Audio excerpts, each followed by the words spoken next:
Jumpa lagi di Halo Timnas yang akan menyajikan informasi terupdate mengenai Timnas Indonesia. Simak berita selengkapnya hanya di Halo Timnas.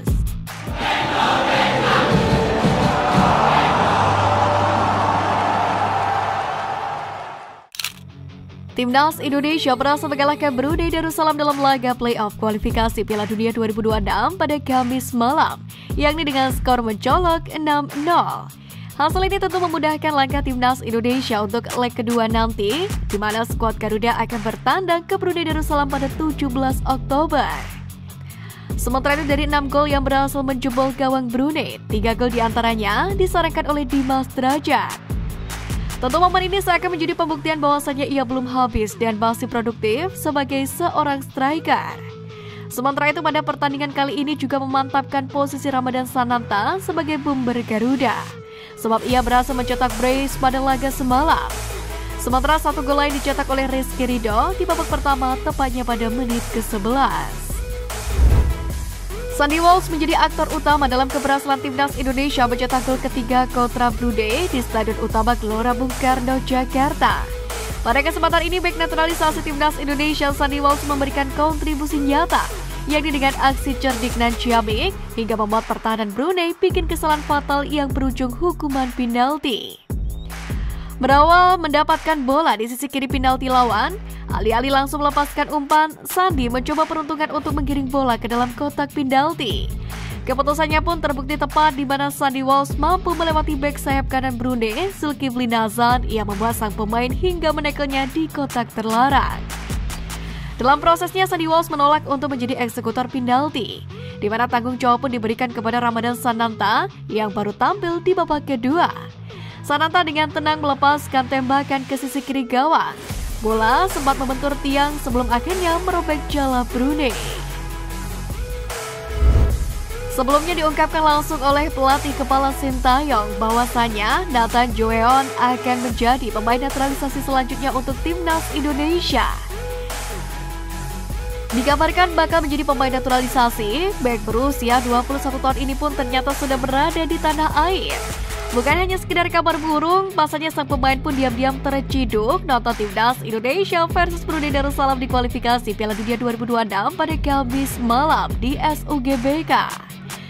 Sementara itu diprediksi, Timnas Indonesia akan semakin kuat di Piala Asia 2023 nanti, jika memang Nathan Joeon serta JIZ rampung dinaturalisasi.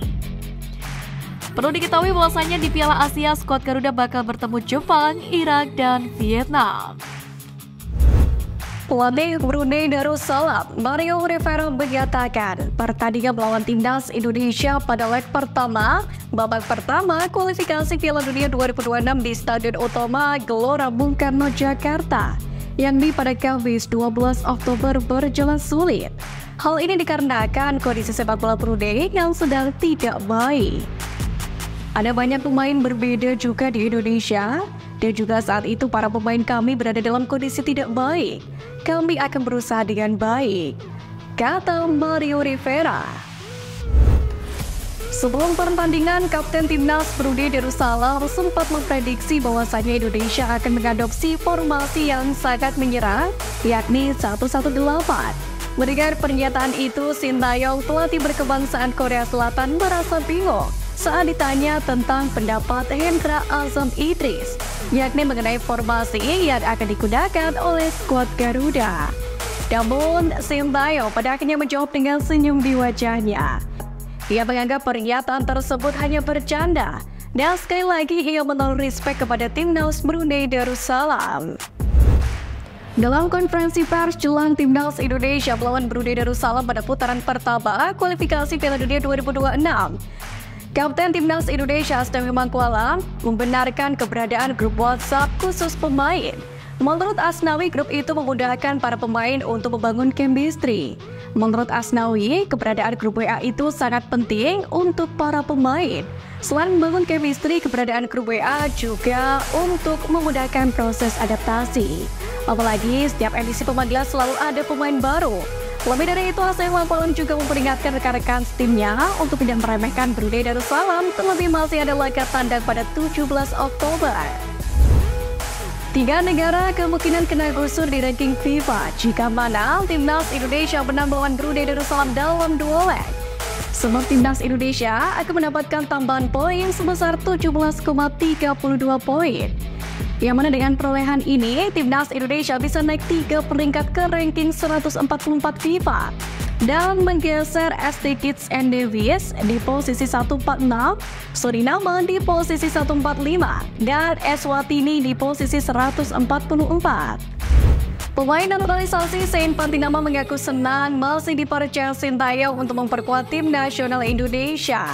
Dalam setiap pertandingannya, Pantinama menjelaskan selalu memberikan yang terbaik, termasuk saat melawan Brunei Darussalam, di mana laga semalam juga menjadi ajang balas dendam buatnya setelah sebelumnya absen saat melawan Turkmenistan.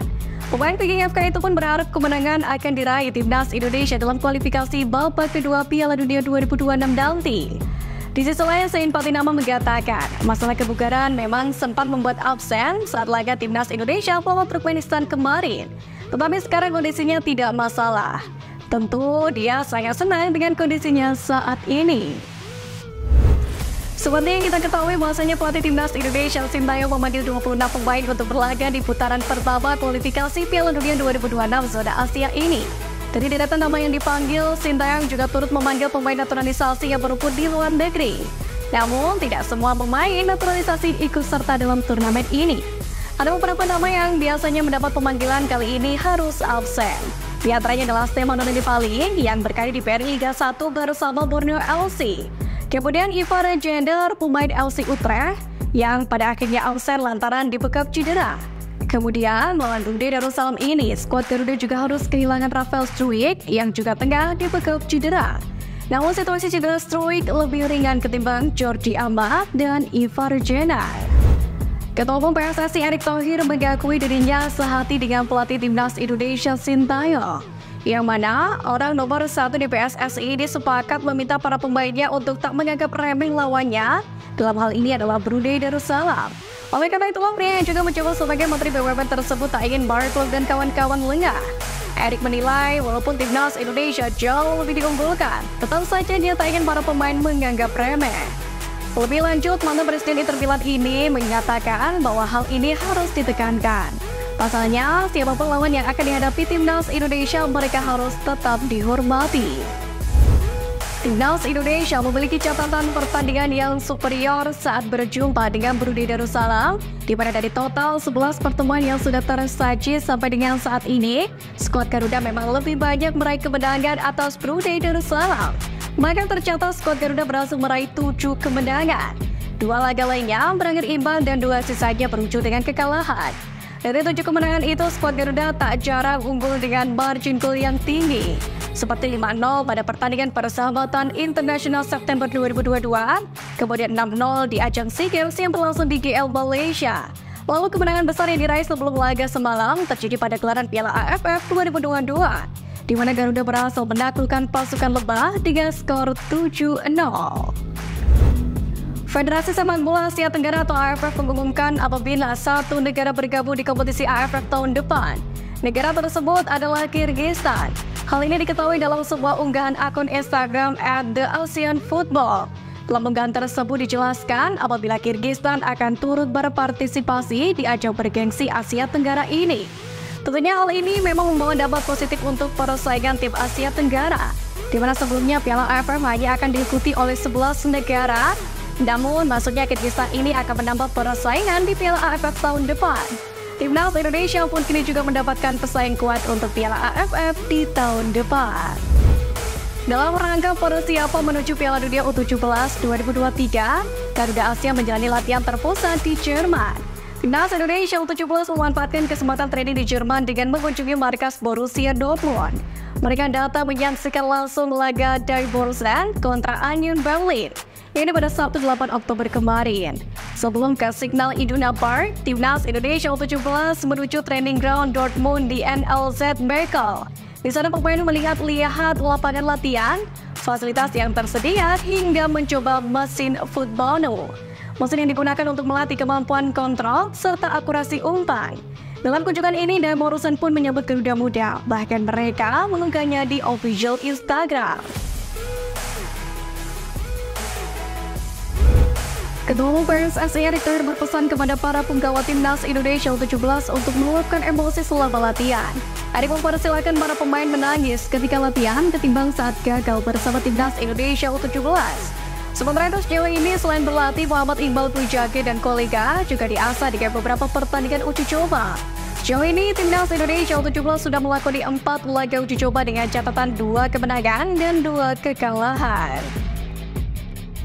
Disampaikan secara langsung oleh pelatih timnas Indonesia U17 Bima Sakti bahwa Garuda Asia masih akan menjalani 3 pertandingan uji coba ke depan di Jerman. Terdekat, timnas Indonesia U17 akan menghadapi FSV Mainz 05. Setelah itu Garuda Asia akan bertamu ke Borussia Mönchengladbach.